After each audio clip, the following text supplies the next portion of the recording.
Recentemente, uma senhora me procurou para tirar uma dúvida. Ela disse que era casada com um senhor, mas havia se divorciado há alguns anos. Ela explicou que antes do divórcio ele vivia com dívidas, não conseguia parar em emprego nenhum e não tinha nenhum ânimo ou ambição para lutar por um futuro melhor. Mas depois do divórcio, parece que trocaram a alma dele. Ele passou a trabalhar como nunca, se especializar, empreender. O resultado é que ele ganhou muito dinheiro depois do divórcio. Mas recentemente ele faleceu em um terrível acidente. A mulher então me procurou perguntando se, uma vez que ele nunca havia casado novamente, se ela teria direito a alguma herança. Afinal de contas, ela foi casada com ele durante anos.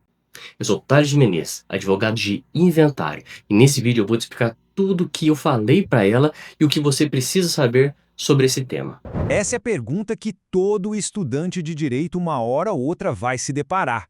Depois que um casal se separa, o ex-cônjuge ainda tem chance de ser considerado herdeiro? Bom, a resposta, como quase tudo no direito, não é um simples sim ou não. Ela depende, na verdade, de uma análise bem cuidadosa de alguns fatores que o Código Civil detalha num artigo que é a chave de tudo. Para a gente conseguir entender essa questão de vez, vamos seguir um roteiro bem lógico. A gente começa com a regra central, o tal do artigo 1830. Depois, vamos ver a diferença crucial entre os tipos de separação. Aí, a gente entra na regra do prazo e na sua famosa exceção.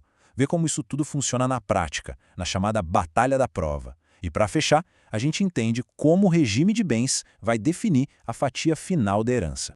Então, vamos direto ao ponto. Absolutamente toda a discussão sobre esse tema gira em torno de um único artigo do Código Civil, o 1830. Dominar a interpretação desse artigo é o primeiro e, sem dúvida, o passo mais importante para qualquer análise jurídica sobre o assunto. Esse aí é o texto do artigo 1830. À primeira vista parece denso, né? Mas na essência, o que ele está dizendo é o seguinte: para que o direito à herança seja reconhecido, na data da morte de um deles, o casal não pode estar separado judicialmente, nem separado de fato por um período específico. Perceba que a data da morte é o marco temporal para toda essa análise. A gente pode, então, transformar esse artigo num tipo de checklist com 3 condições. Para ter direito à herança, o cônjuge que sobreviveu precisa passar por esses filtros. Primeiro, não pode existir uma separação judicial. Segundo, se a separação for de fato, ela não pode ter mais de 2 anos. E terceiro, que é onde a discussão fica mais interessante, existe uma exceção a essa regra de tempo, a famosa exceção da não-culpa. Agora, vamos analisar a primeira grande distinção que o próprio artigo faz. É fundamental, é essencial entender a diferença entre uma separação judicial e uma separação de fato. Por quê? Porque os efeitos jurídicos para a herança são completamente diferentes. Essa tabela deixa a diferença bem clara. Olha só, a separação judicial ela é formal, ela vem de uma decisão do juiz. O efeito na herança é imediato, bateu o martelo, acabou o direito sucessório. E a prova é simples, a certidão oficial do processo. Agora, a separação de fato é informal. É o fim da vida conjugal na prática, cada um para o seu lado. O efeito só acontece depois de 2 anos. E provar quando isso começou é bem mais desafiador. Vai depender de testemunhas, documentos, etc.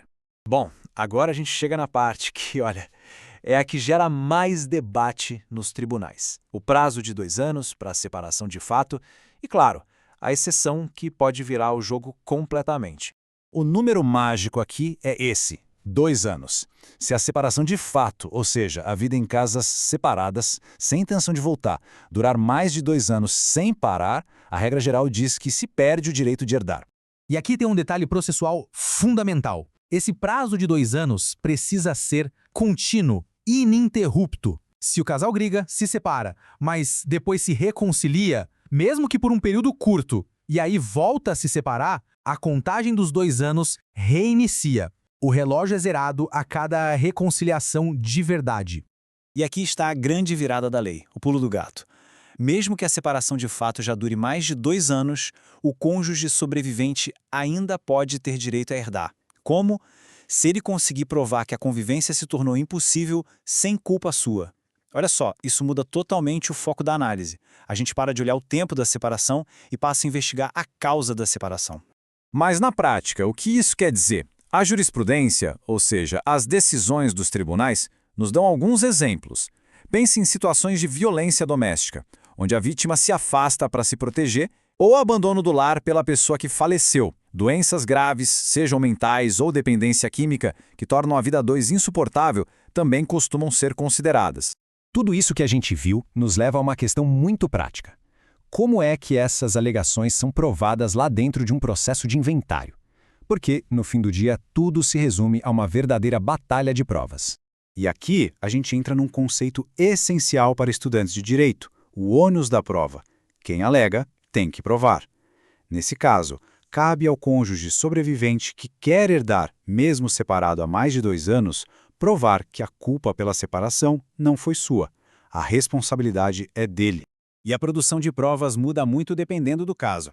Para a separação judicial, é fácil, basta apresentar a certidão do processo. Agora, para a separação de fato, a coisa complica. O juiz vai ter que analisar o conjunto de provas, contas e endereços diferentes, contratos de aluguel e, de forma crucial, o depoimento de testemunhas que possam confirmar o fim da vida em comum e, idealmente, o motivo por trás disso. Certo. Então vamos imaginar o cenário em que o cônjuge sobrevivente superou todos esses obstáculos e foi, sim, reconhecido como herdeiro. Isso significa que ele vai herdar tudo? Não necessariamente. A parte que ele vai receber, a fração da herança, vai depender diretamente do regime de bens que foi escolhido lá no casamento. E aqui é crucial não confundir meação com herança.